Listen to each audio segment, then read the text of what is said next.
बिस्मिल्लाहिर्रहमानिर्रहीम। अस्सलाम वालेकुम। खुश रहें, आबाद रहें, जहाँ भी रहें हैप्पी रहें और हेल्दी रहें। तो मैं हूँ फ़ायज़ा और वेलकम करती हूँ आपको चटपटे पकवान में। तो आज चटपटे पकवान में ऑलमोस्ट सब लोगों का फेवरेट शामी अंडा बर्गर बन रहा है। मैं इसे हमेशा घर में बनाती हूँ और बिल्कुल स्ट्रीट स्टाइल बहुत ही ज़बरदस्त बनता है। रेसिपी को एंड तक देखिएगा। रेसिपी इतनी मज़ेदार है कि आपका एक बर्गर से दिल नहीं भरेगा और आपका दिल करेगा कि एक और मिल जाता तो मज़ा ही आ जाता। रेसिपी बहुत ही ज़बरदस्त है। अच्छी लगे तो प्लीज़ लाइक कर दें और चटपटे पकवान को सब्सक्राइब भी कर लें। तो चलें जल्दी से चलते हैं अपने किचन में और बनाते हैं मज़ेदार सा शामी अंडा बर्गर। शामी अंडा बर्गर बनाने के लिए सबसे पहले तो हमें शामी कबाब तैयार करने होंगे, जिसके लिए मैंने ले लिया है यहाँ पर 1 पाव है मेरे पास चना दाल। इसको मैंने 6 घंटे पहले भिगो कर रख दिया था और अब मैंने इसको एक कढ़ाई में शामिल कर दिया है। इसका सारा पानी मैंने ड्रेन कर दिया है। इसमें डालूंगी तकरीबन 300 ग्राम के लगभग मेरे पास है चिकन।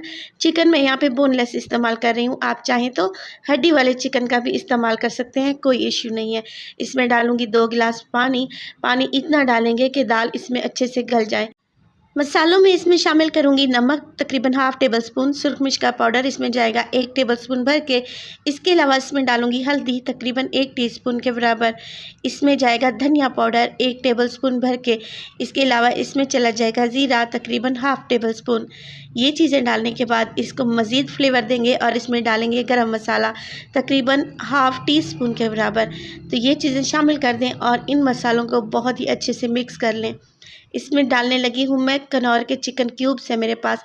अगर चिकन क्यूब्स इस्तेमाल नहीं करना चाहते तो चिकन पाउडर डाल लें, क्योंकि यहाँ पे हमें बिल्कुल स्ट्रीट स्टाइल बर्गर चाहिए। तो अगर आपको ऐसा ही फ्लेवर चाहिए तो आप इसमें कनौर चिकन क्यूब्स लाजमी डालें, इससे फ्लेवर बहुत ही बढ़ जाएगा। कवर लगा दें और दाल को गलने के लिए रख दें। अब यहाँ पे एक मज़ेदार सी चटनी तैयार कर लेते हैं, जिसके लिए मेरे पास है हरा धनिया 3 अदद मेरे पास है, सब्ज़ मिर्चें 2 लीमू हैं और इसके अलावा मेरे पास है देखिए देसी लहसुन के 4 से 6 कलियाँ। इसका फ्लेवर बहुत ही ज़बरदस्त आता है। ज़ीरा है, इसके अलावा 1 टीस्पून है मेरे पास नमक। इन सब चीज़ों को मैंने थोड़ा सा पानी डालकर एक चटनी बना लिया है। देखें मज़ेदार सी हमारी ग्रीन चटनी तैयार है। और यहाँ पे मैंने ली है दही। दही है तकरीबन मेरे पास आधा किलो के बराबर। आप अपनी रिक्वायरमेंट के मुताबिक दही लें और उसमें चटनी शामिल कर दें। जितनी चटनी आपको पसंद है, जितना आप स्पाइसी खाना चाहते हैं, उसी हिसाब से आप चटनी ऐड कर लें। मैं यहाँ पर तकरीबन सारी चटनी ऐड कर दूँगी, क्योंकि मुझे चटपटा खाना बहुत ही ज़बरदस्त लगता है। अब बर्गर के लिए हम एक सैलेड तैयार करेंगे। सैलेड के लिए ज़्यादा कुछ नहीं चाहिए। मुझे चाहिए होगी यहाँ पे बंद गोभी, मैंने आधा फूल ले लिया है और इसको पोटैटो स्लाइसर की मदद से बिल्कुल बारीक सा स्लाइस कर लूँगी। इस तरह करने से हमारे पास बहुत ही ज़बरदस्त सी बंद गोभी कट के आ जाती है और हमें ज़्यादा कुछ मेहनत भी नहीं करनी पड़ती। ये देखें कितनी ज़बरदस्त सी बंद गोभी यहाँ पे कट चुकी है। इसको डाल देंगे एक बाउल में और इसी बाउल में मैं डालूँगी मायोनीज़। मायोनीज़ मैं इसमें डालूँगी तकरीबन 1 कप के बराबर। मायोनीज़ डालने के बाद इसमें मज़ीद कुछ भी ऐड नहीं करेंगे। अगर आप चाहें तो हल्की सी काली मिर्च ऐड कर सकते हैं, मगर मैंने कुछ भी ऐड नहीं किया, क्योंकि मायोनीज़ में पहले से काफ़ी नमक मौजूद होता है। इसको अच्छे से मिक्स कर लेंगे और मज़ेदार सा हमारा सैलेड तैयार है। इसको एक साइड पे रख दें। अब चलते हैं शामी कबाब की तरफ। तो शामी कबाब का मसाला जो हमने चढ़ाया था उसको चेक कर लेते हैं। तकरीबन देखें पानी यहाँ पे ड्राई होने वाला है और दाल को चेक कर लेते हैं कि दाल हमारी सॉफ़्ट हुई कि नहीं। तो माशाल्लाह से देखें दाल बिल्कुल अच्छे से सॉफ़्ट हो चुकी है। अगर प्रेशर कुकर इस्तेमाल कर रहे हो तो पानी की मिक़दार कम कर दें। तो फ्लेम को यहाँ पे मैं हाई कर लूँगी ताकि एक्स्ट्रा पानी ड्राई हो जाए। तो देखिए तकरीबन यहाँ पर 2 से 3 मिनट के बाद पानी ड्राई हो चुका है। बस जी अब हम फ्लेम को ऑफ़ कर देंगे। यहाँ पर दाल भी बहुत अच्छे से गल चुकी है और देखिए चिकन भी कितना अच्छा सा सॉफ़्ट हो चुका है। इस मिक्सचर को ठंडा होने दें।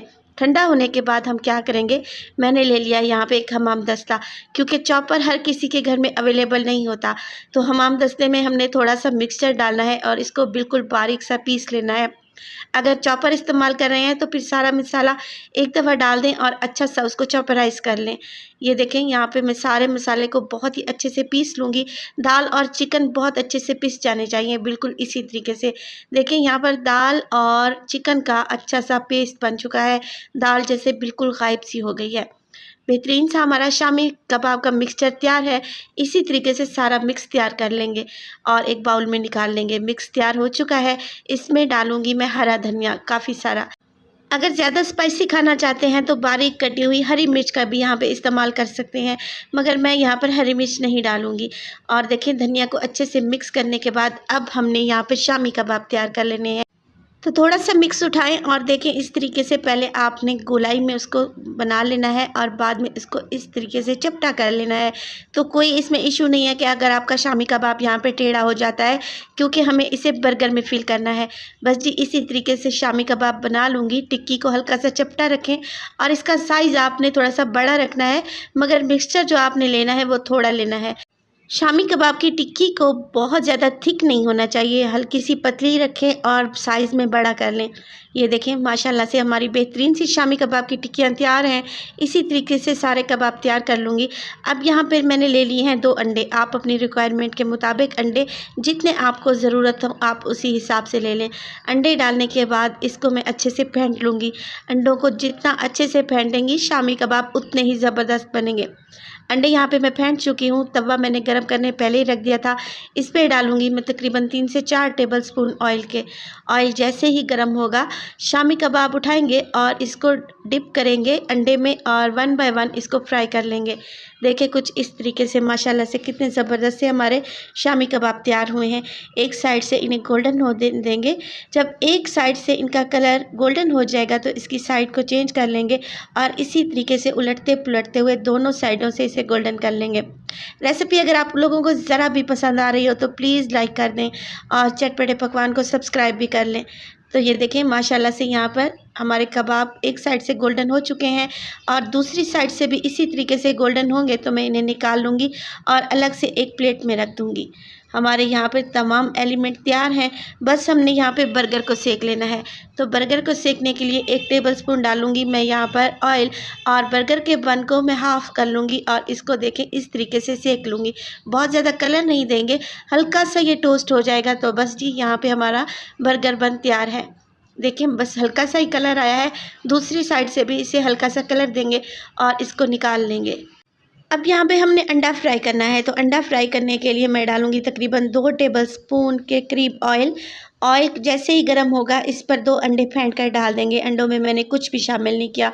अगर चाहें तो हल्का सा नमक डाल दें, बस इसके अलावा आपने कुछ भी शामिल नहीं करना। तो ये तकरीबन 2 अंडे हैं और 2 बर्गर के लिए ये अंडे काफ़ी हैं, इसलिए मैं इसे दरमियान में से हाफ़ कर रही हूँ ताकि 2 बर्गर में मैं ये अंडे लगा सकूँ। एक साइड से अंडा पक जाएगा तो इसकी साइड को चेंज कर देंगे। बस जी यहाँ पर हमारे तमाम एलिमेंट तैयार हैं। वीडियो देखने का बहुत बहुत शुक्रिया। और अब हम क्या करेंगे कि अपने बर्गर की असेंबलिंग कर देंगे। तो बर्गर को लेके आएंगे काउंटर पर और इसकी एक साइड पे लगाऊंगी मैं हरी चटनी जो मैंने बना के रखी हुई थी। हरी चटनी अपनी रिक्वायरमेंट के मुताबिक लगाएं, जितना स्पाइसी और तीखा आप खाना पसंद करते हैं। मैं 2 चम्मच लगा रही हूँ। दूसरे बर्गर बन पर मैंने क्या करना है, केचप लगा लेनी है। तो तकरीबन 1 टेबलस्पून के बराबर मैं केचप को अच्छे से फैला लूँगी। अब क्या करेंगे, लेंगे यहाँ पर शामी कबाब की टिक्की और चम्मच की मदद से देखें इसको इस तरीके से फैलाएंगे, क्योंकि स्ट्रीट स्टाइल में ऐसा ही किया जाता है। अगर तो आपको बहुत ज़्यादा हैवी बर्गर चाहिए तो फिर आप 2 टिक्कियों का भी इस्तेमाल कर सकते हैं। देखें एक टिक्की को मैंने अच्छे से फैला लिया है। इसके ऊपर लगाऊंगी मैं सैलेड जो कि मैंने बनाया था मायोनीज़ और बंद गोभी से।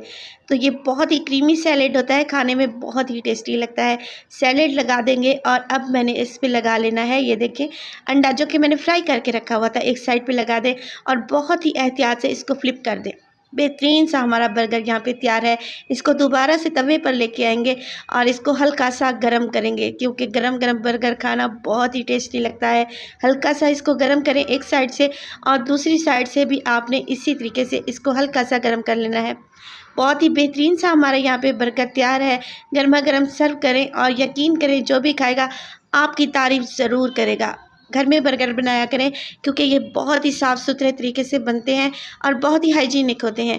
बर्गर हमारे यहाँ पे तैयार है। देखिए माशाल्लाह से इसको सर्व करेंगे केचप के साथ और हरी चटनी के साथ।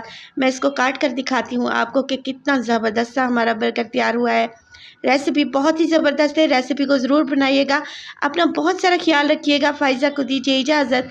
टिल देन अल्लाह निगहबान।